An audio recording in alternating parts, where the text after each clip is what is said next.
Revise कर देता हूँ। हम लोगों ने सिंपली अभी तक जो भी पढ़ा था उसको कल हमने प्रैक्टिकली इंप्लीमेंट करके देखा था। वेरिएबल डिक्लेयर कैसे करते हैं, ठीक है। उसके बाद हमने एक मैथमेटिकल स्टेटमेंट एग्जीक्यूट करके देखी थी, और सी इन और सी इन की वजह से हमने यूजर से इनपुट ली थी। पहले हम वैल्यूज सारी स्टैटिकली वेरिएबल्स को असाइन कर रहे थे, फिर हमने सी आउट की वजह से उन वैल्यूज को प्रिंट आउट करके भी देखा था, ठीक है। आज हम उसी प्रोग्राम को थोड़ा सा मजीद एक्सटेंड करेंगे, और जैसे कल हमने उसमें मैथमेटिकल ऑपरेशंस किए थे उनको मजीद थोड़ा सा एक्सप्लोर करेंगे। उससे पहले हम लोग अंडरस्टैंड करेंगे डेटा टाइप्स को, ठीक है।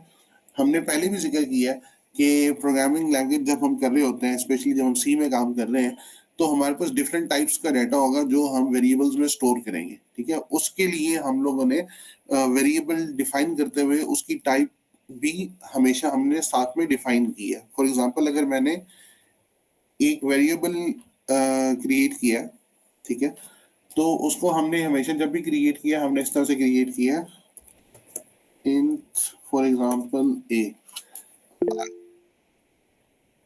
अच्छा, स्क्रीन नहीं शो हो रही।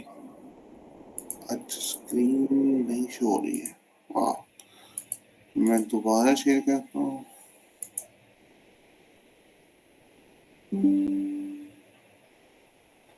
ठीक है, आई होप सो भी हो रही है। अच्छा, इस तरह से करके हम अभी तक वेरिएबल डिक्लेयर करते आए हैं, ठीक है। और मैंने बताया कि ये इसमें जो int है that is actually data type and a is the name of the variable, ठीक है। ये डेटा टाइप एक्चुअली क्या बता रही है सीपीयू को, और इसमें किस तरह से हम काम इसको किस तरह से यूटिलाइज करते हैं उसको एक्सप्लोर करेंगे, ठीक है। अभी मैं अगर ये जो वेरिएबल a है इसके अंदर वैल्यू स्टोर करता हूँ, for instance a equals to 15, ठीक है, और फिर मैं इसको प्रिंट आउट कर देता हूँ अपनी अंडरस्टैंडिंग के लिए, सी आउट, और यहाँ पे सिंपली a की वैल्यू प्रिंट कर देते हैं, ठीक है। रन करता हूँ अपने प्रोग्राम को, तो स्क्रीन के ऊपर मुझे सिर्फ एक नंबर लिखा हुआ नजर आ रहा है 15, जो कि a की वैल्यू है, ठीक है। लेट्स ट्राई कि हम इसके अंदर 15.6 सेव कर दें, ठीक है। और अब मैं अपने प्रोग्राम को रन करता हूँ। यू कैन सी कि आउटपुट 15.6 नहीं आई है, बल्कि आउटपुट हमारे पास स्टिल 15 आ रही है। And the reason is that data type, जब मैंने डिफाइन कर दिया कि ये जो वेरिएबल a है इसकी टाइप इंटीजर है, तो सीपीयू ने अंडरस्टैंड कर लिया कि इसके अंदर मैं इंटीजर वैल्यू स्टोर करने वाला हूँ। Now this 15.6 is not an integer value, ठीक है। 15.6 जो है that is a real value, ठीक है। और you can say that's a, अगर हम सी की जुबान में बात करते हैं, दैट्स अ फ्लोटिंग वैल्यू और अ डबल वैल्यू, ठीक है। Mathematically it's a real value. Integer values जो हैं उन वो डिस्क्रीट होते हैं ना, 15 के बाद डायरेक्टली 16 आता है, 16 के बाद 17, there is nothing in between, ठीक है। तो इसलिए जब मैंने इंटीजर के अंदर कोई रियल नंबर स्टोर करने की कोशिश की है, तो यहाँ पे सीपीयू ने क्या किया कि ये जो एडिशनल पार्ट था उसको इग्नोर किया और 15 इसके अंदर स्टोर कर दिया, ठीक है। अब अगर मुझे 15.6 बाय ऑल मींस इस वेरिएबल के अंदर स्टोर करना है, what I can do is I can change the data type, ठीक है, ताकि मैं 15.6 स्टोर कर पाऊं, सही है। तो उसके लिए मेरे पास सी लैंग्वेज के अंदर जो पहला ऑप्शन है, what I can do is कि मैं इंटीजर को चेंज करके यहाँ पे लिख दूं फ्लोट, ठीक है। ये एक और प्री डिफाइंड डेटा टाइप है, ठीक है। डेटा टाइप्स जो है वो प्री डिफाइंड कीवर्ड फ्लोट की वजह से मैं डिफाइन कर सकता हूँ। जैसे INT एक प्री डिफाइंड कीवर्ड था, जब भी मैं INT लिखता हूँ सीपीयू अंडरस्टैंड कर लेता है, okay I want to define a variable of type integer. इसी तरह जब मैं फ्लोट लिखूंगा तो CPU can understand that I want to create a variable और define a variable of type float, ठीक है। या इसको मैथमेटिकल टर्म्स में आप बोल सकते हैं कि मैं एक रियल नंबर स्टोर करना चाहता हूं, ठीक है। नाउ रियल नंबर जो होते हैं उसमें डेसिमल पार्ट भी होता है, 15.6 भी होता है उसमें। अब इसको हम प्रिंट करते हैं।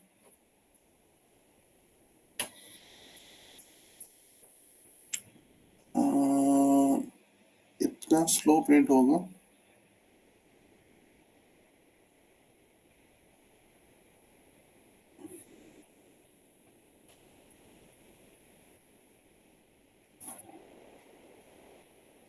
ओके। अब देखें हमारे पास 15.6 एग्जैक्टली जो वैल्यू है वो प्रिंट आउट हो चुकी है, ठीक है। अच्छा, इसी तरह अगर मेरे पास कोई और डिफरेंट डेटा टाइप्स हो सकती हैं, एक हमने इंटीजर देख लिया, फ्लोट देख लिया जिसके अंदर ये वैल्यू स्टोर कर सकते हैं, बाकी हम कंप्लीट लिस्ट गेट करके उसको इन डिटेल भी देखेंगे। अभी मैं क्विकली आपको 2-3 टाइप्स बता दूंगा ताकि आपको पता चल जाए कि डिफरेंट टाइप्स को यूज कैसे करते हैं, ठीक है। अच्छा, सी लैंग्वेज के अंदर और जो कॉमनली यूज डेटा टाइप्स हैं that can be boolean as well. Boolean data type हम उसको बोलते हैं जिसमें हमने समटाइम्स किसी वेरिएबल के अंदर हमने सिर्फ ट्रू या फॉल्स सेव करवाना होता है, ठीक है। अगर मेरे पास कोई ऐसी रिक्वायरमेंट है कि एक वेरिएबल मैं क्रिएट करना चाहता हूँ लेकिन उसके अंदर मैं या तो ट्रू रखना चाहता हूँ या फॉल्स रखना चाहता हूँ, ठीक है। समटाइम्स हम कुछ फ्लैग्स क्रिएट करते हैं, ठीक है, जिसमें 2 ही पॉसिबल वैल्यूज होती हैं, ठीक है। तो उसके लिए हम फिर क्या कर सकते हैं, मैं यहाँ पे एक और वेरिएबल क्रिएट करता हूँ, उसको मैं लिखूंगा bool. It means I want to create a boolean variable. इसका नाम मैं कुछ भी ए बी सी रख देता हूँ, सी रख देता हूँ सपोज, और इसके अंदर मैं लिखता हूँ ट्रू, ठीक है। अभी जो सी वेरिएबल है इसकी डेटा टाइप बूलियन है, इसके अंदर या मैं ट्रू रख पाऊंगा या मैं फॉल्स रख सकता हूँ, ठीक है। I can also place false here, ठीक है। अच्छा, उसके अलावा जो इंपॉर्टेंट टाइप है that can be character as well, ठीक है। अगर मैंने अल्फाबेट स्टोर करवाना है, स्टोर मैंने किसी वेरिएबल के अंदर कोई अल्फाबेट स्टोर करवाना है, ए स्टोर करवाना है, बी स्टोर करवाना है, सी स्टोर करवाना है, एक करेक्टर स्टोर करवाना है, I can use type jar, CHAR, ठीक है। इसका मतलब होता है करेक्टर, ठीक है। इसमें थोड़ा सा डिफरेंस क्या है, मैंने जब फ्लोटिंग वैल्यू स्टोर करवाई है तो उसके लिए मैंने डायरेक्टली वैल्यू लिख दी है 15.6, ठीक है। इसी तरह मैंने जब बुलियन वैल्यू स्टोर करवाई है मैंने डायरेक्टली लिख दिया फॉल्स या डायरेक्टली लिख दिया ट्रू, ठीक है। लेकिन अगर मैं कोई करेक्टर वेरिएबल क्रिएट कर रहा हूँ उसके अंदर मैं डायरेक्टली वैल्यू नहीं प्लेस कर सकता, मुझे वह वैल्यू सिंगल कोट्स के अंदर लिखना होता है। सपोज मैं वेरिएबल डिक्लेयर करता हूँ z, ठीक है। अब इसके अंदर मैं कैरेक्टर स्टोर करवाना चाहता हूँ कैपिटल A, तो इसको मैं डायरेक्टली कैपिटल A नहीं लिखूंगा इस तरह से करके, बल्कि मुझे यहाँ पे सिंगल कोट्स लगा के उसके अंदर ये वैल्यू ऐड करनी होगी, ठीक है। तो इस तरह से मैं डिफरेंट डेटा टाइप्स के वेरिएबल्स क्रिएट करके उनके अंदर वैल्यूज को स्टोर करवा सकता हूँ, ठीक है। अच्छा, अब अगर मैं सी की वैल्यू प्रिंट आउट करता हूँ यहाँ स्क्रीन के ऊपर, ठीक है। सी के अंदर मैंने बताया कि एक बुलियन टाइप वेरिएबल है और इसकी जो वैल्यू है दैट कैन बी ट्रू और फॉल्स, ठीक है। यहाँ पे मैं स्टोर करवा देता हूँ इसके अंदर, इसको प्रिंट करवा रहा हूँ। यू कैन सी स्क्रीन के ऊपर प्रिंट होके क्या आ रहा है, 0, ठीक है। जबकि मैंने इस सी टाइप वेरिएबल के अंदर फॉल्स स्टोर किया था, लेकिन जब मैं इसको प्रिंट आउट कर रहा हूँ सी आउट की मदद से तो यहाँ क्या प्रिंट हो रहा है, 0, ठीक है। तो यहाँ से एक बात और पता चलती है हमें कि ये जो बुलियन टाइप का वेरिएबल होता है इसके अंदर जो हम ट्रू और फॉल्स वैल्यू स्टोर करवाते हैं एक्चुअली टेक्निकली बैकएंड के ऊपर ट्रू के अगेंस्ट जो है सिस्टम में वैल्यू 1 स्टोर होती है और फॉल्स की अगेंस्ट वैल्यू 0 स्टोर होती है। अभी सी के अंदर फॉल्स था तो इसलिए सी की वैल्यू जो है वो 0 है, अगर इसके अंदर ट्रू रखा होता तो इसकी वैल्यू 1 होती, ठीक है।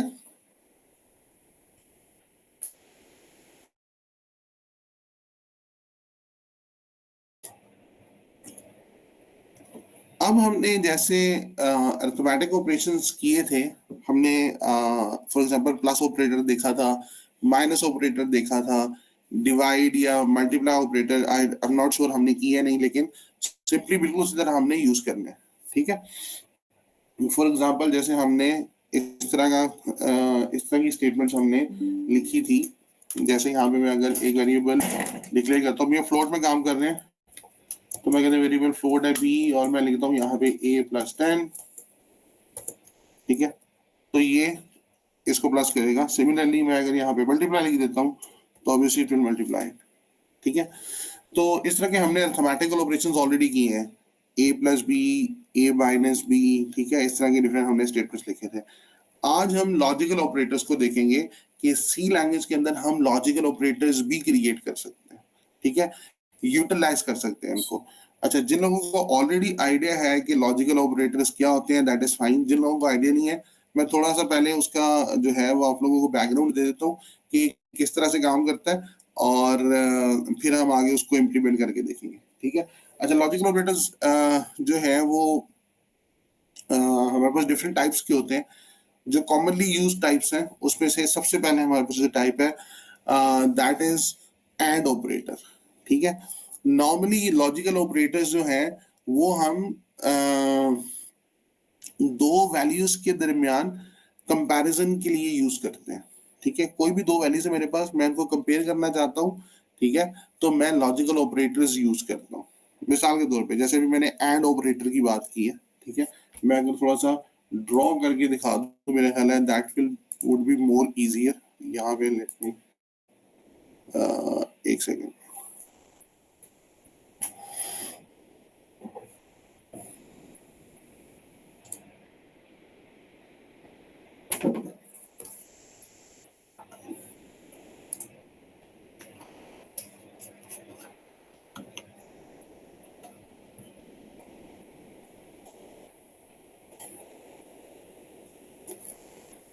अच्छा, अभी तक जो किया हमने ये आप लोगों को क्लियर है? जब तक मैं इसका बोर्ड वगैरह ओपन करके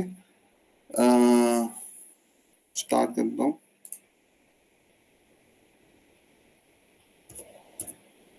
यहाँ तक इसके क्वेश्चन है आप लोग पूछ सकते हैं। डेटा टाइप समझ आ गई आप लोगों को?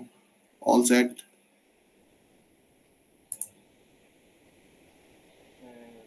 रवि, आवाज ठीक से नहीं आ रही है। अब आ रही है? जी जी जी।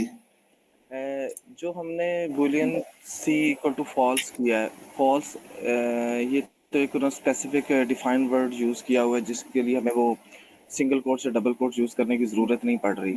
लेकिन अगर हम डायरेक्ट इसकी जगह 0 और 1 लिख दें, उसकी कोडिंग में कोई इशू है कि हम डायरेक्ट फॉल्स की जगह 0 यूज़ करें और ट्रू की जगह 1? जी, कर सकते हैं यूज। ठीक हो। अभी ये जो हमने स्टेटमेंट लिखी है, अगर हम फॉर एग्जांपल आप ये कह रहे हैं कि हम यहाँ पे इस फॉल्स की जगह 0 प्लेस कर देते हैं, ठीक है। तो जो कि मैंने बताया ये बुलियन जो है वो eight the end of day 0 या 1 ही स्टोर करता है, ठीक है। वो हमारी ह्यूमन रीडेबिलिटी इंक्रीज करने के लिए एक एडिशनल ऑप्शन मौजूद है कि हम उसमें फॉल्स या ट्रू भी लिख सकते हैं, ठीक है। मैं यहाँ पे 0 लिखता हूँ और यहाँ पे लीजिए सी आउट, हमने सी को ही किया हुआ है। अब मैं इसको रन करता हूँ तो ये अगेन 0 प्रिंट करेगा, ठीक है। इसके अंदर हम 1 भी रख सकते हैं, 0 और 1 दोनों रख सकते हैं। हाँ, जब हम ऑपरेशन परफॉर्म कर रहे होते हैं वहां पे समटाइम्स हमें अगेन रीडेबिलिटी के लिए अगर ये वेरिएबल बुलियन है तो मैं उस पर उस तरह से ऑपरेशन परफॉर्म नहीं कर पाऊंगा, मुझे कुछ जगहों पे एरर्स दिखेंगे, ठीक है। अच्छा, ये कंपाइलर आज काफी स्लो चल रहा है।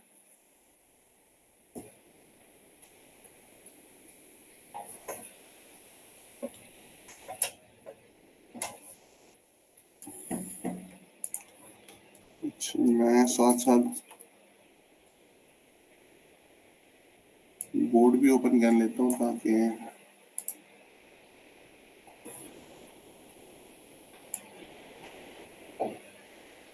अच्छा चलें। जब तक ये चल रहा है जो हम लोग एड ऑपरेटर देखना चाह रहे हैं, लॉजिकल ऑपरेटर, उसको देख लेते हैं थोड़ा सा, ठीक है। यहाँ पे मैं ड्रॉ करके दिखा देता हूँ। बाकी बुलियन के लिए हम 0 1 दोनों यूज कर सकते हैं, कोई मसला नहीं है उसमें, ठीक है। अच्छा, ऑपरेटर मैं जो बता रहा था कि हम सबसे पहले एंड ऑपरेटर देखेंगे, ठीक है। अच्छा, ये बिल्कुल ऐसे ही है जैसे मेरे प्लस प्लस ऑपरेटर था, माइनस ऑपरेटर था, डिवाइड था, ये डायरेक्ट हमने यूज किया था मल्टीप्लाई के लिए, ठीक है। और एक और मैथमेटिकल ऑपरेटर्स की अगर बात करें तो मॉडुलस भी होता है, ये हमने किया नहीं है, ये भी करके देख लेते हैं। बिल्कुल सिंपल है। जैसे हमारे पास डिवाइड ऑपरेटर होता है उस तरह होता है, ये हमें रिमाइंडर रिटर्न करता है, ठीक है। यानी अगर मैं किसी नंबर 11 को 2 पे डिवाइड कर रहा हूँ तो 2 5 10, ठीक है, तो मेरे को रिमाइंडर क्या बचता है 1। तो अगर मैंने ये वाली रिमाइंडर वैल्यू गेट करनी है, ये जो यहाँ पे आ रही है, तो मैं ये मॉडुलस, इसको मॉडुलस ऑपरेटर बोलते हैं, ये मैं यूज करूंगा। यानी कि सपोज अगर ये दो नंबर 11 और 2 थे, तो 11 मॉडुलस 2 जो है वो मुझे ये वाली वैल्यू देगा, 11 मॉडुलस 2, ये देखिए मैंने। और अगर मैं 11 डिवाइडेड बाय 2 करूंगा तो ये मुझे ये वाली वैल्यू देगा, जो इनका रिजल्ट आएगा। ठीक है, अच्छा ये वाले जिस तरह से ये ऑपरेटर्स हैं, और हमने देखा कि इन ऑपरेटर्स का काम होता है कोई एक सर्टेन एक्शन परफॉर्म करना। ठीक है, बिल्कुल उसी तरह ये जो एंड ऑपरेटर है इसका भी काम है एक सर्टेन एक्शन परफॉर्म करना। ठीक है, क्या एक्शन परफॉर्म करना है वो भी हम एग्जांपल के थ्रू देखेंगे। ठीक है, अच्छा एंड ऑपरेटर के लिए भी मुझे दो ऑपरेंड्स चाहिए होते हैं। जैसे फॉर एग्जांपल अगर मैंने प्लस ऑपरेटर यूज करना है, ठीक है, तो मुझे कितने ऑपरेंड्स चाहिए, दो ऑपरेंड्स चाहिए, यानी मैं ए प्लस बी कर सकता हूँ, मैं सिंपली ए प्लस नहीं कर सकता। ठीक है, एक ऑपरेंड से काम नहीं चलेगा, मुझे एटलीस्ट दो ऑपरेंड्स चाहिए, जिन दोनों को मैं आपस में, जिन दोनों के ऊपर मिलकर मैं एक एक्शन परफॉर्म करूंगा और मेरे पास एक रिजल्ट आ जाएगा। ठीक है, इसी तरह ये जो एंड है इसके केस में भी मुझे दो ऑपरेंड्स चाहिए होंगे, तभी मैं उससे ऑपरेशन परफॉर्म कर पाऊंगा। अच्छा ऑपरेशन क्या है यहाँ पे, प्लस के केस में हम सिंपली प्लस कर रहे हैं ना, प्लस ऑपरेटर के केस, माइनस में माइनस कर रहे हैं। ठीक है, वो मैथ्स के अंदर करके आते हैं तो जनरली हमें ज्यादा बेहतर आइडिया होता है। एंड ऑपरेटर ज्यादा स्पेसिफिक है सॉफ्टवेयर के साथ, तो समटाइम्स आइडिया नहीं होता है। ठीक है, अच्छा इसमें भी मुझे दो ही ऑपरेंड्स चाहिए, और एक्शन ये क्या परफॉर्म कर रहा होता है, ये दोनों को कंपेयर कर रहा होता है। ठीक है, दोनों को कंपेयर किस तरह से कर रहा होता है, सपोज अगर मैं लिखता हूं, अच्छा सबसे पहले एंड का मैं यहाँ पे सिंबल लिख देता हूँ। ये जो एंड ऑपरेटर है, जैसे मैंने कहा था सम वाला ऑपरेटर है, इसका सिंबल क्या होता है, प्लस। ठीक है, अगर मैंने सब्ट्रैक्ट करना है, सी लैंग्वेज के अंदर इसका सिंबल क्या है, माइनस। ठीक है, ये वाला आइकॉन साइन। अगर मैंने एंड ऑपरेटर यूज करना है, आपने बस ये ध्यान में रखना है जैसे से नॉर्मल एक ऑपरेटर होता है, प्लस माइनस, बिल्कुल उसी तरह से ये एंड भी एक ऑपरेटर है। ठीक है, ये कोई डिफरेंट चीज नहीं है, जैसे ये काम करेगा ये काम करेगा, ये भी बिल्कुल वैसे ही काम करेगा, इसमें कुछ भी डिफरेंस नहीं है। अच्छा इसका जो मेरे पास सिंबल है दैट इज एंड साइन। ठीक है, ये जो सिंबल है ये जहां भी आपको दिखेगा इसका मतलब है कि हम एंड ऑपरेटर यूज कर रहे हैं। ठीक है, अच्छा अब इसकी एग्जांपल्स देखते हैं। मैं इसको कुछ इस तरह से करने की कोशिश करता हूं कि एक तरफ मैं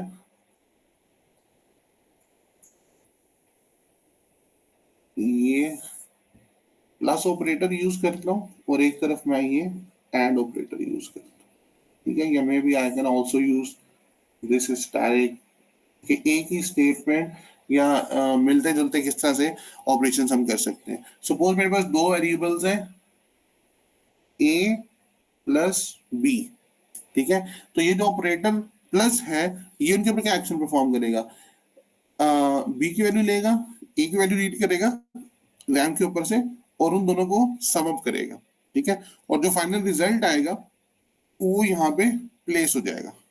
ठीक है, हमारी स्टेटमेंट के अंदर भी यूं ही होता है। अगर मेरे पास एक लंबी सी स्टेटमेंट है, जब उसमें से ये वाला इंस्ट्रक्शन का पार्ट एग्जीक्यूट होता है a प्लस बी, तो इसका रिजल्ट इसकी जगह पे प्लेस हो जाता है। ठीक है, उसमें भी मैं भी आपको स्टेटमेंट लिख के दिखाऊंगा, लेकिन ये जो प्लस ऑपरेटर है ये एक्चुअली इन दोनों ऑपरेंड्स की वैल्यू रैम से रीड करता है और उसके ऊपर एक्शन ये परफॉर्म करता है कि उन दोनों की वैल्यू को सम कर देता है, तो फाइनली एक रिजल्ट आता है। एक्शन जो है परफॉर्म होने के बाद एक रिजल्ट आता है, और वो जो रिजल्ट होता है वो क्या होता है, वो एक इंटीजर वैल्यू होती है। ऐसे ही है, फॉर एग्जाम्पल मैंने किया 5 + 2, तो उसके बाद एक रिजल्ट आया, और वो रिजल्ट क्या था, वो एक और इंटीजर वैल्यू थी 7। तो आपने देखा कि दो इंटीजर वैल्यूज को सम अप किया तो एक इंटीजर वैल्यू आ गई।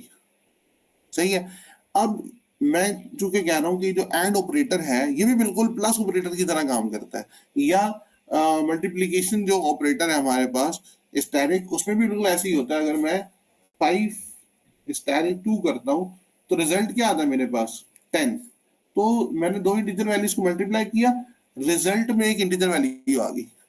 ठीक है, एंड ऑपरेटर जो है, इसके अंदर जब हम दो ऑपरेंड्स के ऊपर ऑपरेशन परफॉर्म करते हैं, कौन सा ऑपरेशन, एक्शन परफॉर्म करना होता है ना, जो एक्शन परफॉर्म करते हैं एंड वाला, उसके रिजल्ट में हमेशा एक बुलियन वैल्यू आती है। और बुलियन वैल्यू क्या होती है, that can be either true और फॉल्स, जो भी हमने देखा है, ठीक है। अच्छा, तो अब इसके ऑपरेंड्स क्या होंगे, इसके ऑपरेंड्स कोई भी दो वैल्यूज हो सकती हैं, that can be integers, that can be like booleans और float, any type of variable, ठीक है। अब इसकी एग्जांपल हम देखेंगे। फॉर इंस्टेंस मेरे पास एक वैल्यू है, यही वैल्यूज ले लेता हूँ, ठीक है। मेरे पास वेरिएबल है a और वेरिएबल है b, मैंने उसके ऊपर एंड ऑपरेटर अप्लाई करना है, तो क्या करूंगा, प्लस की जगह एंड लगा दूंगा, ठीक है। अब ये क्या एक्शन परफॉर्म करेगा, ये इन दोनों को कंपेयर करेगा, दोनों की वैल्यूज को रीड करेगा रैम से, बिल्कुल जैसे प्लस के केस में होता है। इसकी वैल्यू को रीड किया 5 आ गया, यही वाली एग्जांपल कंटिन्यू कर रहा हूँ। इसकी वैल्यू को रीड किया 7 आ गया। अब इन दोनों के दरमियान एंड ऑपरेटर लगाया, ठीक है। अब उसके बाद इसका भी एक रिजल्ट आएगा, और इसका रिजल्ट हमेशा क्या होगा, मैंने कहा बुलियन, ठीक है। तो 5 और 7 का रिजल्ट बुलियन कैसे आएगा, बस वो हमने अंडरस्टैंड करना है। यहां तक बिल्कुल सेम है, जैसे a प्लस बी कर रहा हूं, वैसे ही a एंड, इसको एंड पढ़ते हैं, a एंड b कर रहा हूं, ठीक है। इसका पहला स्टेप क्या होता है, ये ऑपरेटर जो है एंड ऑपरेटर, पहला स्टेप क्या करता है, वेरी अपने ऑपरेंड्स को देखता है, अगर इसी ऑपरेंड में डायरेक्ट वैल्यू है, ओके फाइन, यानी डायरेक्टली डाटा में दिया हुआ है, तो उसको मजीद कुछ करने की जरूरत नहीं है, डायरेक्टली एक्शन परफॉर्म किया जा सकता है, ठीक है। लेकिन अगर एक भी ऑपरेंड कोई वेरिएबल है, तो वो पहले रैम पे जाके उसकी वैल्यू लेके आता है, जैसे a की वैल्यू लेके आया 5, b की वैल्यू लेके आया 2, तो बिल्कुल इसी तरह इसने भी यही किया। ऑपरेंड अगर डायरेक्ट होते तो डायरेक्टली ऑपरेशन परफॉर्म किया जा सकता था, लेकिन दोनों ऑपरेंड्स जो हैं वो वेरिएबल्स हैं, इसलिए वो रैम में गया, दोनों की वैल्यूज लेके आ गया। अब दोनों की जो वैल्यूज हैं, या ये जो डाटा है एक्चुअली, अब नेक्स्ट स्टेप में इसमें एक्शन परफॉर्म होगा। यहाँ पे एक्शन प्लस परफॉर्म हुआ, रिजल्ट आ गया इंटीजर में 7। यहाँ पे एक एक्शन परफॉर्म होना है, ठीक है, एंड ऑपरेटर वाला, और ये बुलियन आना है, ठीक है। अच्छा, अब ये एक्शन क्या है, इसको थोड़ा सा हमने इसकी नेचर को अंडरस्टैंड करना है, ठीक है। जिन लोगों की पहले अंडरस्टैंडिंग है लॉजिकल ऑपरेटर्स की, उनके लिए भी ये थोड़ा सा डिफरेंट होगा, क्योंकि कंप्यूटर में थोड़ा सा डिफरेंट तरीके से उसको इंटरप्रेट किया जाता है, ठीक है। ये जो दोनों ऑपरेंड्स हैं, नंबर 1 एक्शन क्या है कि दोनों की वैल्यूज को कंपेयर किया जाए, ठीक है। जैसे यहाँ पे एक्शन क्या है, दोनों की वैल्यू को सम अप किया जाए। यहाँ पे एक्शन क्या है कि दोनों जो ऑपरेंड्स हैं उनकी वैल्यूज को कंपेयर किया जाए, ठीक है। अगर दोनों साइड की वैल्यूज, ये स्टेटमेंट इंपॉर्टेंट है, दोनों साइड की वैल्यूज या दोनों ऑपरेंड्स की वैल्यूज ट्रू है या ट्रू दी है, ये वाला कीवर्ड शायद आप लोगों को जनरली देखने को ना मिले, but I use this very commonly. True है या ट्रू दी है, तो फाइनल रिजल्ट हमारे पास ट्रू आता है, ठीक है। इसी तरह अगर फॉल्स है, एक भी वैल्यू, एक भी ऑपरेंड, ये जो दोनों साइड के ऑपरेंड्स हैं, एक भी ऑपरेंड अगर फॉल्स है, तो हमारे पास फाइनल रिजल्ट फॉल्स आएगा, ठीक है। अब मैं वो बिल्कुल सिंपल सा जनरल चार्ट बना देता हूँ जो आप लोग अभी तक देखते हैं, जो कॉमनली यूज होता है, मैं यहाँ पे बना देता हूँ, ठीक है। हमारे पास ये एंड ऑपरेटर का चार्ट है, हमारे पास दो वैल्यूज होती हैं, सपोज एक वैल्यू a है, एक b है, या आप लोग जनरली इसको x या y भी कहते हैं, और उसके बाद हमारे पास रिजल्ट है, ठीक है। तो अगर a की वैल्यू ट्रू है, b की वैल्यू भी ट्रू है, तो रिजल्ट क्या आएगा, ट्रू। a की ट्रू है, b की वैल्यू फॉल्स है, result false. Cut short, a की फॉल्स है, b की ट्रू है, रिजल्ट फॉल्स। और फाइनली a की वैल्यू अगर फॉल्स है, b की भी फॉल्स है, तो फाइनल रिजल्ट फॉल्स। तो कट शॉर्ट ये कि हमारे पास एक ही पॉसिबल सिनेरियो है जिसमें रिजल्ट ट्रू आ सकता है, और वो क्या है कि दोनों ऑपरेंड्स की वैल्यू ट्रू हो, ठीक है। ये हमारा एंड ऑपरेटर होता है, सही है। यहाँ पे मैंने सिर्फ एक एडिशन किया है, इस ट्रू ट्रू के साथ मैंने एक स्टेटमेंट और लगा दिया है कि ये ट्रू भी हो सकती है वैल्यू, ट्रू दी भी हो सकती है। ट्रू दी से क्या मुराद है मेरी, वो भी हम इसको एक्सप्लोर करते हैं, ठीक है। ये मैं सब रिमूव कर रहा हूँ। ये चार्ट आई होप कि आप सब लोगों ने देखा हुआ है, ठीक है। हम लोग नॉर्मली 7-8 स्टैंडर्ड में ये पढ़ते भी हैं, ठीक है।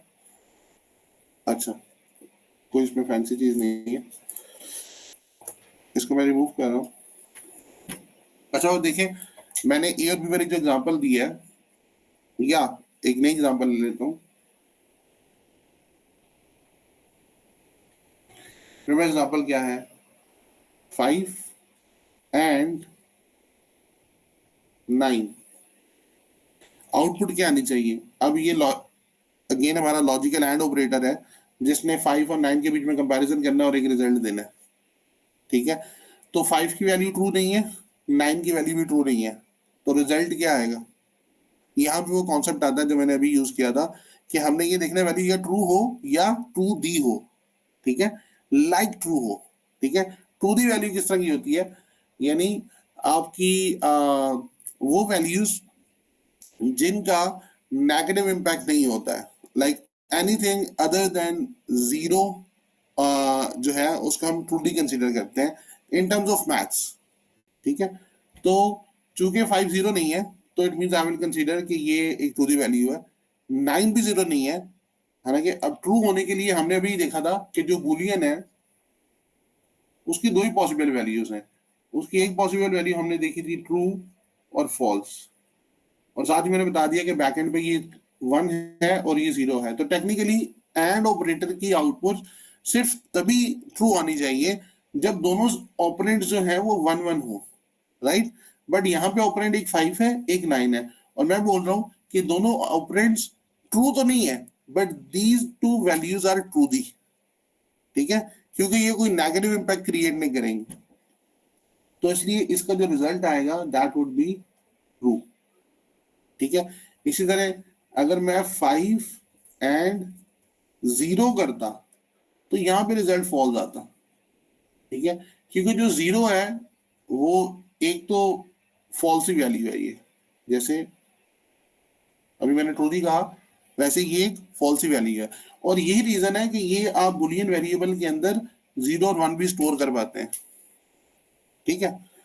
तो अच्छा, इसके अलावा भी हमारे पास कुछ ट्रूदी और फॉल्सी स्टेटमेंट्स हो सकती हैं, ठीक है। सी लैंग्वेज में थोड़ा सा स्ट्रिक्ट होता है, ज्यादा एग्जांपल नहीं मिलेगी, लेकिन हम अभी आगे जाके जब दूसरी लैंग्वेजेस में मूव करेंगे then I will be able to show you more examples के और ट्रूदी और फॉल्सी स्टेटमेंट्स की क्या जो है वो एग्जांपल्स हो सकती है, ठीक है। अभी के लिए आप अगर मैं सिर्फ मैथ्स के नंबर के साथ स्टिक रहूं तो आई वुड से कि मेरे पास जो फॉल्स वैल्यू है that can B 0 at least for now, ठीक है। और ऑपरेटर जो है मैं जहां भी अप्लाई करूंगा वो मुझे इस तरह से जो है वो कंपैरिजन करने के बाद इन दोनों ऑपरेंड्स को एक वैल्यू रिटर्न करेगा, ठीक है। इसको हम कोडिंग के अंदर करके देखेंगे कि अगर मैं दो ऑपरेंड्स पे वैल्यूज ये वाला ऑपरेटर अप्लाई करता हूँ तो क्या नॉर्मल प्लस जो मेरे पास एडिशन ऑपरेटर होता है उसकी तरह ये वाला ऑपरेटर बिहेव करता है और मुझे रिजल्ट देता है या नहीं, ठीक है। फिर हम इसमें कुछ और चीजें भी करेंगे, इसमें मजीद चीजें भी हम ऐड करेंगे, ठीक है। अच्छा, हमारा प्रोग्राम यहाँ पे चल रहा था।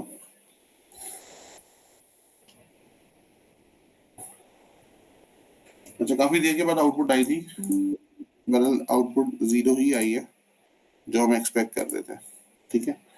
अच्छा, मैं ये बाकी पूरा प्रोग्राम रिमूव करता हूँ, ठीक है। इसको हम सिंपल रखेंगे ताकि जल्दी से आउटपुट आए, क्योंकि ये ऑनलाइन चल रहा होता है तो थोड़ा सा स्लो आउटपुट आती है, ठीक है। अच्छा, अब मैं दो वेरिएबल्स क्रिएट कर लेता हूँ, इंट ए, इसमें वैल्यू रख देता हूँ 10 फॉर एग्जाम्पल, इंट बी, इसमें वैल्यू रख देता हूँ 5। ये दोनों ट्रू दी वैल्यूज हैं। अब मैं सी आउट करवाता हूँ, एक तीसरा वेरिएबल बल्कि क्रिएट कर लेता हूँ, इंट रिजल्ट, ठीक है।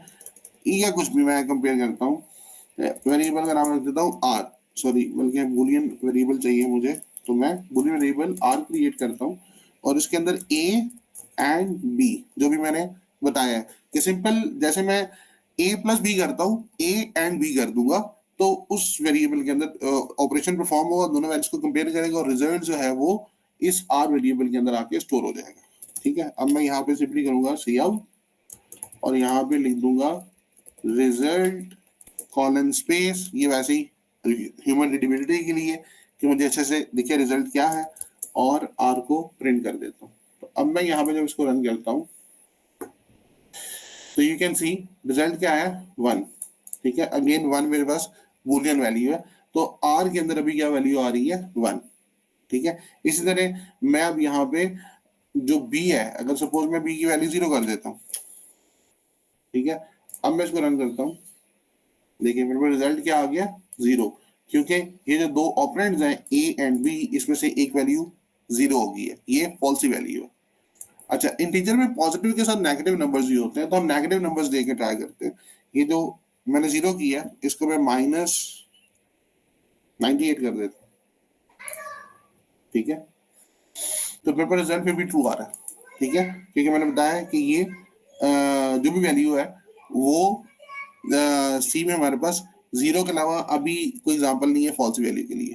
ठीक है, तो ये भी एक नंबर था, इंटीजर नंबर था, ये भी एक इंटीजर नंबर था, दोनों पे मैंने एंड ऑपरेटर अप्लाई किया, मेरे पास रिजल्ट आ गया ट्रू। एक वैल्यू इसमें से अगर 0 है तो मेरे पास रिजल्ट क्या आएगा फॉल्स। अच्छा, अभी मैंने दोनों इंटीजर वैल्यूज पे ये एंड ऑपरेटर लगाया। Maybe I can also use a boolean variable x equals to false और यहाँ पे मैं a और x के बीच में कंपैरिजन कर सकता हूँ। ठीक है, जो मैंने डिफरेंस बताया था, जो हमारा प्लस ऑपरेटर था, ये जो भी मैथमेटिकल ऑपरेटर्स थे उसके केस में हम देख रहे थे कि हम दोनों इंटीजर वाले ऑपरेंड्स पे एक्शन परफॉर्म कर रहे थे। यहाँ पे मैं एक बूलियन भी ले सकता हूँ। ठीक है, मैं a जो कि एक इंटीजर वैल्यू है और x जो कि एक बूलियन वैल्यू है, इन दोनों को कंपेयर करके रिजल्ट लेना चाह रहा हूँ। ठीक है, देखें अभी मेरे पास रिजल्ट आ गया है, x चूंकि फॉल्स था। ठीक है, एक भी वैल्यू अगर फॉल्स होती है या फॉल्स ही होती है तो उस केस में हमारे पास रिजल्ट फॉल्स आता है। ठीक है, रिजल्ट तभी ट्रू आएगा एंड ऑपरेटर के केस में जब मेरे पास दोनों जो ऑपरेंड्स हैं उनकी वैल्यूज क्या होंगी, ट्रू होंगी या ट्रू दी होंगी। ठीक है, तो x फॉल्स है, रिजल्ट 0 आ गया। अगर मैं इसको ट्रू कर देता हूँ तो मेरे पास रिजल्ट 1 आ गया। ठीक है, तो इस तरह से मैं सिंपल एंड ऑपरेटर यूज कर सकता हूं अपने किसी भी स्टेटमेंट के अंदर या बड़े एक्सप्रेशंस के अंदर भी हम यूज कर सकते हैं। अच्छा, एक और चीज भी अभी इसको हम यूटिलाइज करके देखते हैं। कल हमने स्टेटमेंट्स की थी, फॉर एग्जांपल मैं एक रिजल्ट के अंदर यूज करता हूं ए प्लस बी। ठीक है, ये एक सिंपल स्टेटमेंट हमने यूज करके देखा था कि ए के अंदर बी की वैल्यू को प्लस कर दो, वो वैल्यू को प्लस करता है, फिर फाइनली असाइनमेंट ऑपरेटर की मदद से वो वैल्यू आर को असाइन हो जाती है। अच्छा, अगर मैं ए और बी को प्लस कर रहा हूँ तो वैल्यू जो आर को असाइन होगी that would be N integer value, तो ये आर इंटीजर होना चाहिए, मैं इसको इंटीजर कर देता हूँ। ये हमने नॉर्मल एक स्टेटमेंट कल एग्जीक्यूट करके देखा था। ठीक है, ये इसके अंदर शायद हमने इसको थोड़ा सा इंक्रीज करने के लिए +10 प्लस ए इस तरह का एक्शन किया था। ठीक है, अच्छा मैंने चेंजेस कर दी है लेकिन ये भी पुरानी आउटपुट रन हो रही है। ठीक है, आवाज काफी स्लो है।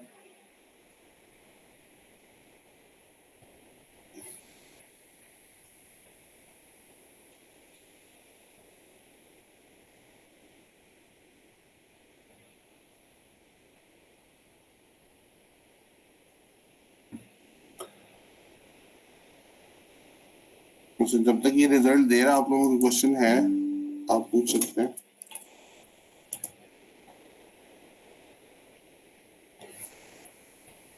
किसी का कोई सवाल नहीं है?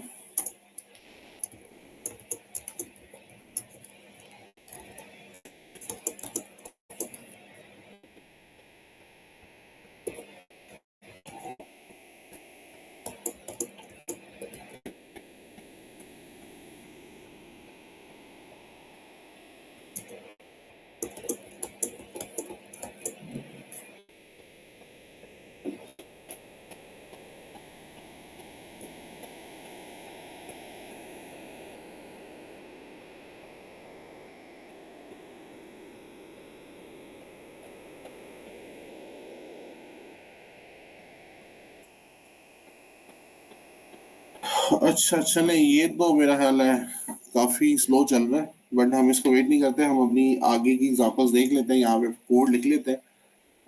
जब जब रिजल्ट आएगा वी विल आल्सो एग्जामिन। ठीक है।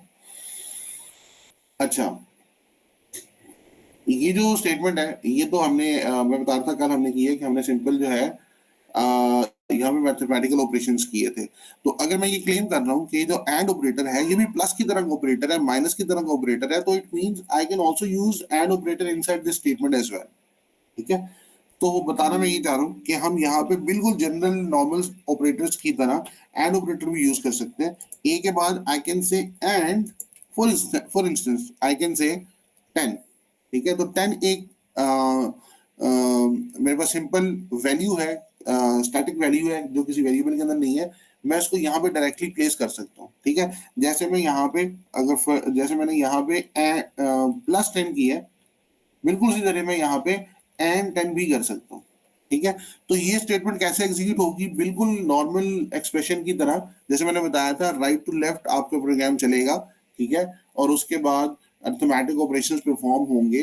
ठीक है। और फिर आपका ये जो लॉजिकल ऑपरेटर है वो परफॉर्म होगा, वो दोनों साइड के ऑपरेंड्स को कंपेयर करेगा और उनकी वैल्यूज की बेसिस के ऊपर या 0 रिटर्न करेगा या 1 रिटर्न करेगा। अब क्वेश्चन ये पैदा होता है कि फॉर इंस्टेंस इसने मुझे 0 रिटर्न किया या 1 रिटर्न किया, तो ओवरऑल जो मेरी स्टेटमेंट है वो एक इंटीजर वैल्यू रिटर्न कर रही है, जबकि मैंने अभी बताया आपको कि ये जो एंड ऑपरेटर है ये एक बूलियन वैल्यू रिटर्न करेगा। ठीक है। अच्छा, यहाँ पे हमें एरर नहीं आएगा। एरर क्यों नहीं आएगा?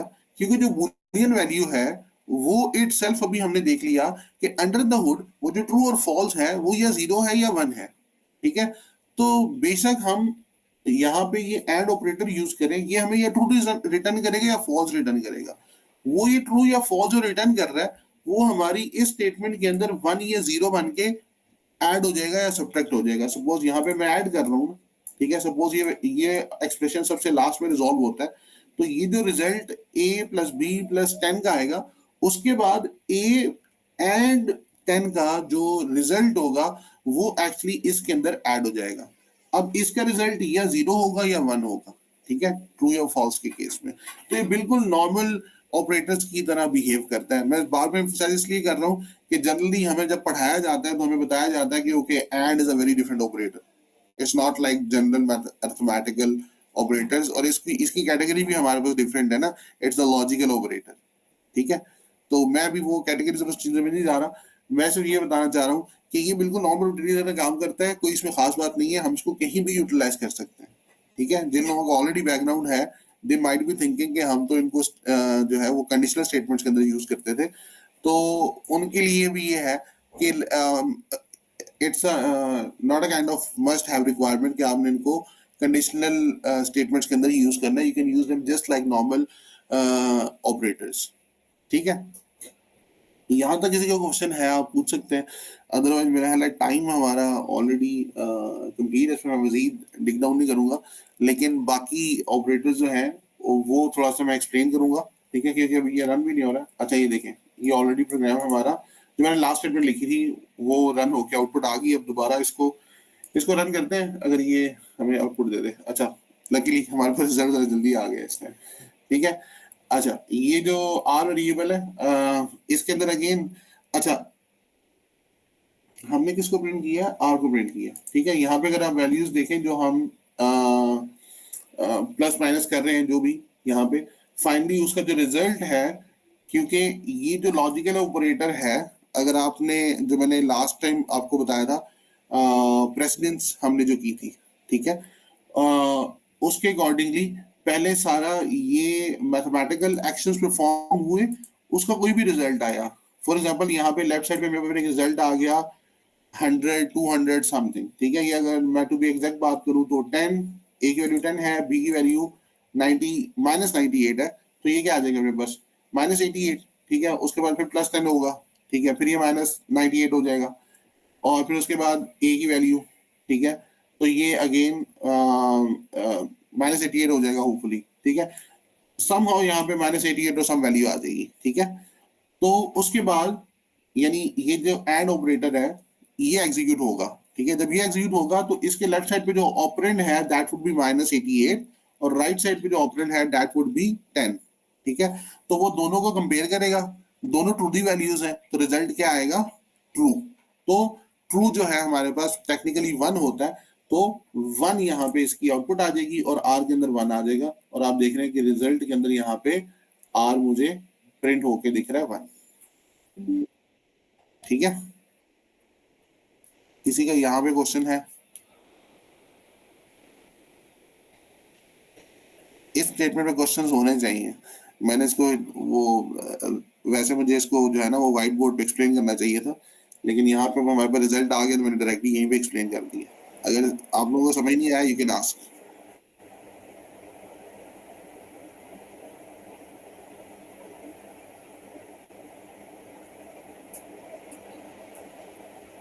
अच्छा, अगर अगेन खामोशी का मतलब यहाँ पे नो क्वेश्चन है, तो मैं प्रोसीड करता हूँ, ठीक है।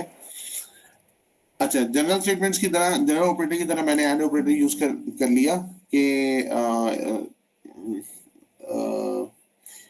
जस्ट लाइक अदर ऑपरेटर्स मैं इसको यूज कर पा रहा हूँ। सिर्फ हाँ, मैथमेटिकल ऑपरेटर से डिफरेंस क्या है कि इसकी जो प्रेसिडेंस है, इसकी जो प्रायोरिटी है, वो सबसे लोएस्ट है। आपने देखा, हमने जब इसको एग्जीक्यूट कर रहे थे तो हमने ये भी देखा था कि हमारी एग्जीक्यूशन राइट टू लेफ्ट चलती है, ठीक है। राइट टू लेफ्ट हमारी एग्जीक्यूशन चल रही है, लेकिन राइट टू लेफ्ट में अगर हमारे पास ज्यादा एक्सप्रेशंस, ज्यादा जो है वो ऑपरेटर्स आ जाते हैं, तो फिर हमने डिसाइड करना होता है, आपको मैंने बताया था, प्रेसिडेंस की बेसिस के ऊपर, ठीक है। बल्कि डायरेक्शन हम बाद में देखते हैं, पहले हम प्रेसिडेंस देखते हैं, ठीक है। तो यहाँ पे अगर आप प्रेसिडेंस देखें तो प्लस की प्रेसिडेंस ज्यादा है as compared to and operator, ठीक है। जितने मेरे पास लॉजिकल ऑपरेटर्स अभी मैं बताऊंगा, उनकी प्रेसिडेंस लो होती है as compared to mathematical operators. तो पहले मैथमेटिकल एक्शंस परफॉर्म होते हैं, उसके बाद जो है वो एंड ऑपरेटर या कोई और इस तरह का लॉजिकल ऑपरेटर हमारे पास है, वो एग्जीक्यूट होता है, ठीक है। तो यहाँ पे भी यही हुआ है, पहले ये मैथमेटिकल ऑपरेटर्स ये वाले थे, ये एग्जीक्यूट हुए, उनका एक रिजल्ट आया, और उसके बाद वो जो रिजल्ट था वो एक ऑपरेंड बना एंड ऑपरेटर का, और दूसरा ऑपरेंड 10 था। फिर इसके ऊपर हमारा कंपैरिजन हुआ और फाइनल वैल्यू आई 1, यानी ट्रू वैल्यू आई, क्योंकि दोनों साइड पे ट्रू दी वैल्यूज थी। वो ट्रू वैल्यू फिर असाइनमेंट ऑपरेटर की मदद से वेरिएबल आर को असाइन होगी, ठीक है। जब हमने प्रिंट किया तो हमें यहाँ पे 1 मिल गया, ठीक है। अच्छा, जिस तरह से हमारे पास एंड ऑपरेटर है, और जैसे मैंने कहा कि हम लोगों ने ऑलरेडी जो है वो पिछली क्लास में पढ़ा हुआ है कि एंड ऑपरेटर तभी ट्रू रिटर्न करता है जब दोनों वैल्यूज ट्रू होती हैं, ठीक है। इसके ऑपोजिट हमारे पास एक जो है जो जनरली यूज्ड ऑपरेटर है, वो होता है और ऑपरेटर, ठीक है। और ऑपरेटर जो है वो किस तरह से काम करता है, जब तक हमारे पास दोनों ऑपरेंड में से बिल्कुल इसी तरह जैसे एंड ऑपरेटर है, उसी और ऑपरेटर में भी दो ऑपरेंड्स होते हैं, ठीक है। फर्क सिर्फ इतना होता है कि वो सिर्फ ये चेक करता है कि अगर एक भी वैल्यू ट्रू है या ट्रू दी है तो उसका रिजल्ट ट्रू आ जाता है, ठीक है। अगर मैं यहाँ पे आपको ड्रॉ करके दिखा दूं दोनों में difference, that would be better. And में हमने देखा था, अच्छा मैं ट्रू और फॉल्स को 1-0 भी लिख सकता हूँ ना, ठीक है। तो मेरे पास कोई भी ऑपरेंड एक्स वाई कह लें, ठीक है। अगर मेरे पास 1-1 है तो रिजल्ट क्या आएगा, मैं आर लिख देता हूँ रिजल्ट के लिए 1, 1-0 है तो 0, ये एंड की बात कर रहा हूँ, ठीक है। और अगर मेरे पास 0-1 है, सीक्वेंस मैटर नहीं करता, रिजल्ट वुड बी 0, दोनों 0 है, रिजल्ट वुड बी 0। तो दैट इज ओनली केस जिसके रिजल्ट में मेरे पास 1 आता है, ठीक है। अब अगर इसके ऑपोजिट आप और ऑपरेटर की बात करें, या दूसरा ऑपरेटर हम पढ़ रहे हैं, ठीक है, इसमें भी मेरे पास दो वैल्यूज होंगी, ठीक है, और एक रिजल्ट होगा, सही है। तो अब 1-1 के केस में यहाँ पे मैं देख रहा था कि दोनों वैल्यूज ट्रू होनी चाहिए, दोनों वैल्यूज 1 होंगी तो ये रिजल्ट 1 आएगा। और भी क्या है, एज नेम सजेस्ट, ठीक है, और में क्या है, एक भी वैल्यू ट्रू होती है तो फाइनल रिजल्ट मेरे पास ट्रू ही आता है। तो 1-1 के केस में ऑब्वियसली दोनों ही 1 है तो 1 आएगा। 1-0 के केस में ये वाली वैल्यू ट्रू है तो 1 आ गया। 0-1 के केस में ये वाली वैल्यू ट्रू है तो 1 आ गया। 0-0 के केस में कोई वैल्यू ट्रू नहीं है तो 0 आ गया। तो यू कैन सी कि एंड ऑपरेटर में सभी केसेस में फॉल्स आता है, सिर्फ एक केस में ट्रू आता है, और के केस में सभी केसेस में ट्रू आता है, सिर्फ एक केस में जीरो आता है। That is the only difference, ठीक है। और ये मेरा ख्याल है, इसमें मुझे मजीद एक्सप्लेन करने की जरूरत नहीं है, बहुत दफा हम लोग ये पढ़ चुके हैं मैथ्स के अंदर, बाकी सब्जेक्ट्स के अंदर भी। सी के अंदर हम लोगों ने ये देख लिया कि इसका सिंबल क्या है, यूं हम दो एम्परसेंड साइन लगा के एंड ऑपरेटर को लिखते हैं, और ऑपरेटर जो है वो दो पाइप्स की मदद से लिखते हैं, ठीक है। ये पाइप सिंबल आपके कीबोर्ड के ऊपर अवेलेबल होता है, जनरली ये आपकी जो एंटर की होती है उसके ऊपर होता है, ठीक है। एंटर की जो ऊपर वाली रो होती है उसका लास्ट बटन होता है जनरली, अगर आपका QW या TY स्टैंडर्ड कीबोर्ड है तो फिर तो ये आपको अपनी एंटर की के ऊपर मिल जाएगा, अगर लेकिन अगर आपका कोई डिफरेंट स्टाइल का कीबोर्ड है तो मे बी समवेयर एल्स आपको ये मिल जाए, ठीक है। तो दो पाइप सिंबल्स आप लगाते हैं, इट मींस कि आप और ऑपरेटर लगाना चाह रहे हैं, ठीक है। अब बिल्कुल नॉर्मल ऑपरेटर्स की तरह, जैसे मैंने पहले एग्जांपल दी आपको कि मैं जैसे A प्लस बी कर पा रहा हूं, उसी तरह मैं A एंड B कर पाऊंगा। इसका रिजल्ट, अगर ये दोनों इंटीजर हैं तो इंटीजर मिलेगा, इसका रिजल्ट दोनों जो मर्जी हैं मुझे बुलियन मिलेगा, ठीक है। इसी तरह मैं A एंड B कर पाऊंगा और इसका रिजल्ट भी मुझे बुलियन मिलेगा बाय ऑल मींस, ठीक है। इसने एक्शन क्या परफॉर्म करना है, एडिशन ऑफ टू ऑपरेंड्स। इन दोनों ने एक्शन क्या परफॉर्म करना है, कंपैरिजन ऑफ टू ऑपरेंड्स। ये दोनों ऑपरेंड्स का कंपैरिजन करेगा बेस्ड ऑन द चार्ट जो भी मैंने बनाए थे, चेक करेगा अगर दोनों की वैल्यू ट्रू है या ट्रू दी है तो बुलियन ट्रू रिटर्न करेगा, अदरवाइज फॉल्स। ये जो ऑपरेटर है ये दोनों की वैल्यूज को कंपेयर करेगा और देखेगा एक भी वैल्यू इसमें से ट्रू है या ट्रू दी है तो it will return true, otherwise it will return false, ठीक है। तो ये दो ऑपरेटर्स हम कॉमनली यूज करेंगे अपनी प्रोग्रामिंग के अंदर, ठीक है। अच्छा, अब इसको मैं आपको प्रोग्राम में जो है वो एग्जांपल राइट डाउन करके नहीं दिखा रहा, जैसे भी मैंने एग्जांपल आपको एंड की दी, आप बिल्कुल उस तरह और की एग्जांपल लगा के भी ट्राई कर सकते हैं अपना प्रोग्राम, ठीक है। अच्छा, फाइनली एक ऑपरेटर हम और देखेंगे, what I call that operator is negation operator.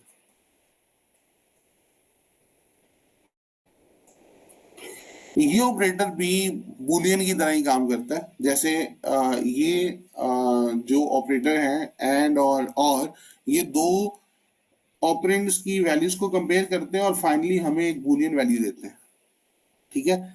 जो निगेशन ऑपरेटर है ये एक्चुअली एज नेम सजेस्ट, ये सबसे पहले तो इसके लिए हमें एक ही ऑपरेंड चाहिए होता है, ठीक है।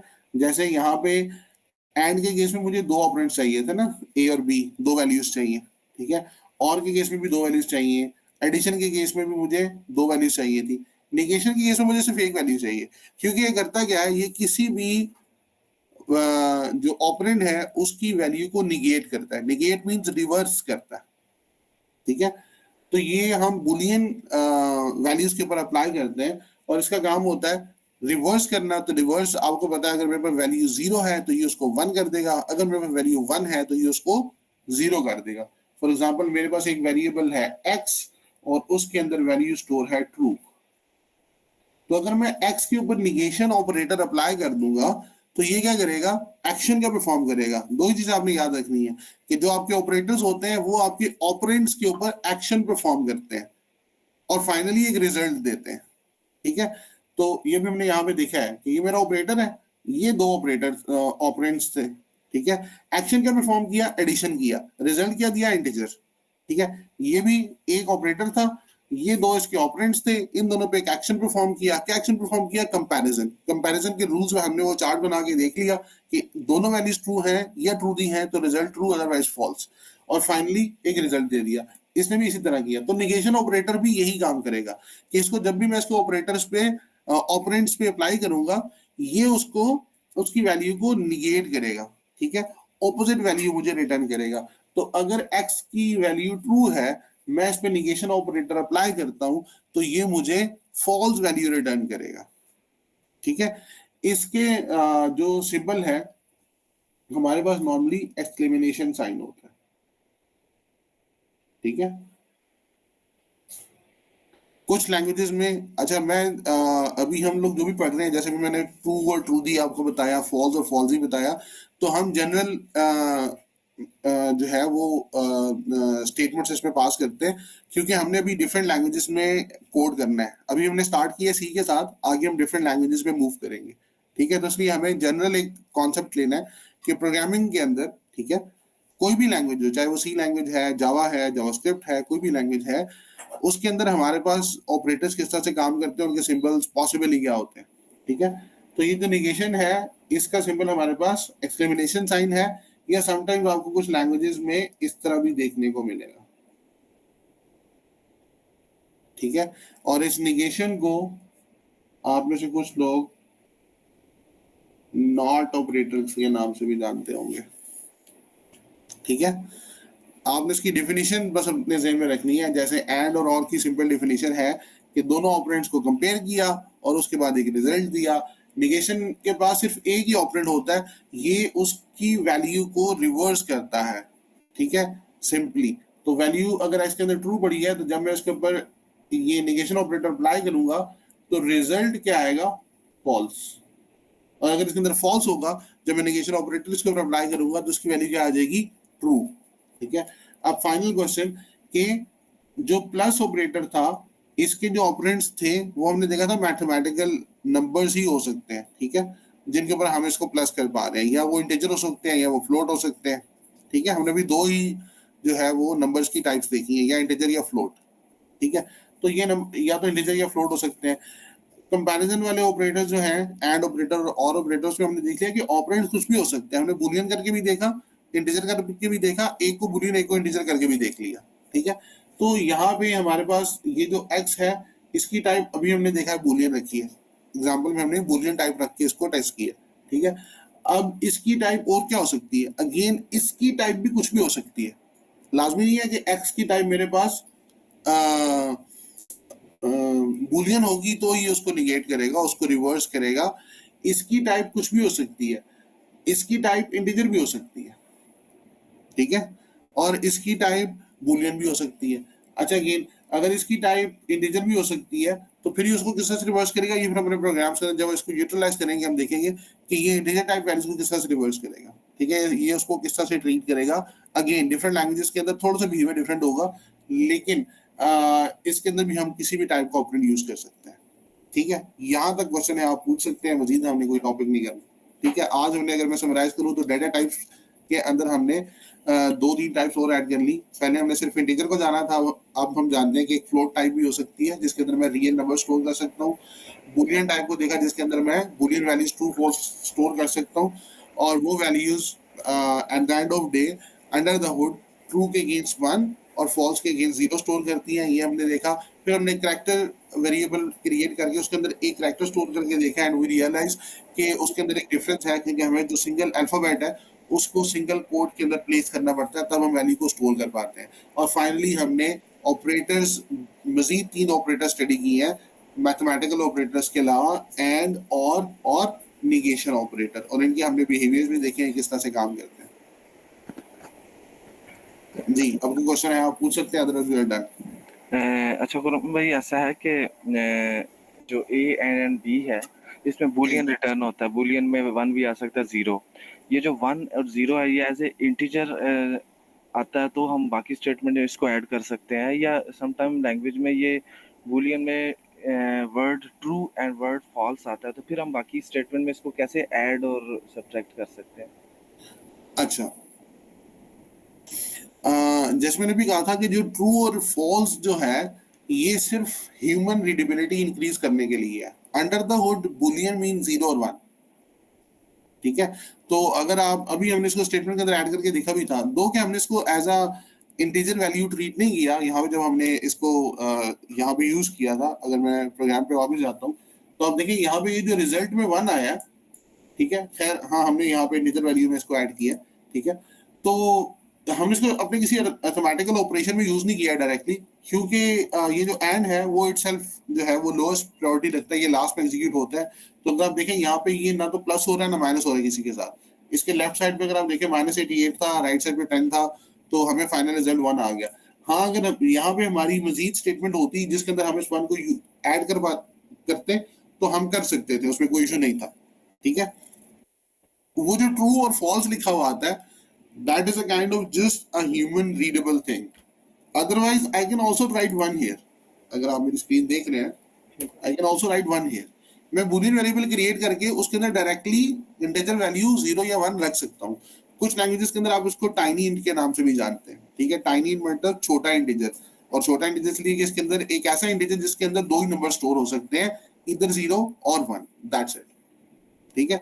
बाकी आप इसको बिल्कुल नॉर्मल जो है वो उसकी तरह यूज करते हैं, नंबर की तरह यूज करते हैं। हम अभी आगे जाके देखेंगे कि जो हमने कैरेक्टर वेरिएबल क्रिएट किया है जिसके अंदर हमने ABCD रखा है, आई विल ऑल्सो प्रूव कि अंडर द हुड वो भी इंटीजर वैल्यू स्टोर कर रहा होता है। जिन लोगों का ऑलरेडी बैकग्राउंड है दे नो दैट के ABCD के अगेंस्ट ASCII वैल्यूज होते हैं, तो C जो है वो कैरेक्टर नहीं स्टोर कर रहा होता बल्कि उसकी ASCII वैल्यू स्टोर कर रहा होता है। तो कैरेक्टर टाइप वेरिएबल भी under the hood integer value he store कर रहा होता है, ठीक है। Same is the case with Boolean, ठीक है। बुलियन के लिए हमने 1 के ऊपर जो काइंड ऑफ एक रैपर चढ़ा दिया है ह्यूमन रीडेबिलिटी के लिए, दैट इज ट्रू, TRUE। और ये बिल्कुल ऐसा ही है जैसे हमने ASCII वैल्यू 98 के ऊपर या 65 के ऊपर हमने एक रैपर चढ़ा दिया है A, अंडर द हुड वो भी इंटीजर वैल्यू है, यू ऑल नो दैट, ठीक है। तो C स्टोर भी उसी इंटीजर वैल्यू को करता है। तो ये बिल्कुल उसी तरह जैसे मैंने ASCII वैल्यू की एग्जांपल दी है। जिन लोगों को नहीं पता ASCII वैल्यू को, और इधर मैं अभी रैपर्स की बात कर रहा हूँ, वो इग्नोर करें, ये इतना कंसर्निंग नहीं है हमारे करंट टॉपिक से। लेकिन जिन लोगों को पता है उनको मैंने एग्जांपल देके समझाने की कोशिश की है कि ये सिंपली बुलियन जो है एक रैपर है, अंडर द हुड या 0 है या 1 है, and that is also an integer, you may call it tiny integer. Anything else? ठीक हो गया। और ओके जी भाई, सर, जी जी पूछिए। हम लोगों ने ऑपरेशन पढ़े जिसमें हम लोगों ने दो ऑपरेंड को यूज किया। मिसाल के तौर पे A+B इज इक्वल टू फला, मतलब उसमें वैल्यू स्टोर करा दी जो भी था, ठीक है, मतलब S की दिया उसमें A और B की वैल्यू स्टोर करा ली। लेकिन वो दो ऑपरेंड को यूज करके हम लोगों ने किए। हमारे पास एक और केस होता है जिस तरह का A इज इक्वल टू 98, नीचे जाके हम लोग A++ कर रहे हैं, तो वो बैकएंड में किस तरह कर रहे होते हैं एक ऑपरेंड के साथ काम, जहाँ पे ऑपरेशन दो हो रहे होते हैं और ऑपरेंड एक होता है। अच्छा फहद, ये बाकियों के लिए थोड़ा सा शायद कंफ्यूजिंग हो जाएगा क्योंकि वो एक अलग ऑपरेटर है ना, प्लस प्लस इटसेल्फ एक ऑपरेटर है, ठीक है। तो वो हम पढ़ेंगे, तो जब हम प्लस प्लस ऑपरेटर पढ़ेंगे वही कॉल इट इंक्रीमेंट ऑपरेटर, ठीक है। आप लोगों ने जिन्होंने पढ़ा हुआ है तो उसका बिहेवियर बिल्कुल डिफरेंट है ना, ठीक है। जो सम वाला आपको ऑपरेटर है प्लस, वो एक अलग ऑपरेटर है, उसमें दो ऑपरेंड्स चाहिए, उसका बिहेवियर डिफरेंट है। प्लस प्लस जो है जिसको आप इंक्रीमेंट ऑपरेटर कहते हैं, वो एक डिफरेंट ऑपरेटर है, उसका बिहेवियर डिफरेंट है। तो वो जब जब हम पढ़ेंगे तो फिर हम उसको स्टडी करेंगे और देखेंगे कि वो किस तरह से काम करता है, ठीक है, सही है। उसका इसके साथ एटलीस्ट अभी के लिए उसका इसके साथ कोई कनेक्शन नहीं है, ठीक है। ठीक है। हाँ जी।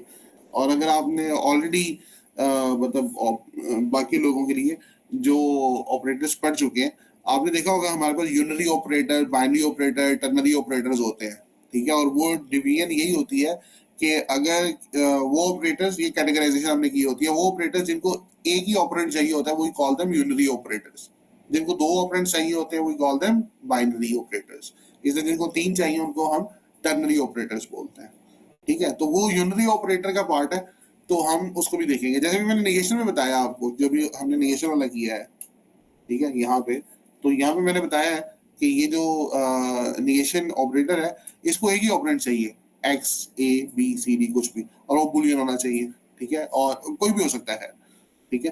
तो इस केस में आप देखिए एक ही ऑपरेंड है, और ये सिंपली मुझे जो है ना उसको निगेट करके या ट्रू दी वैल्यू रिटर्न करेगा या फॉल्स वैल्यू रिटर्न, या ट्रू रिटर्न करेगा या फॉल्स रिटर्न करेगा। फिर इसको हम स्टेटमेंट में ज्यादा डिटेल में देखेंगे जब हम इसको प्रोग्राम में यूज करेंगे, ठीक है। और भी क्वेश्चन है किसी का? Okay guys, I think it's a wrap. तो कल इंशाल्लाह मिलते हैं। थैंक यू, अल्लाह हाफिज।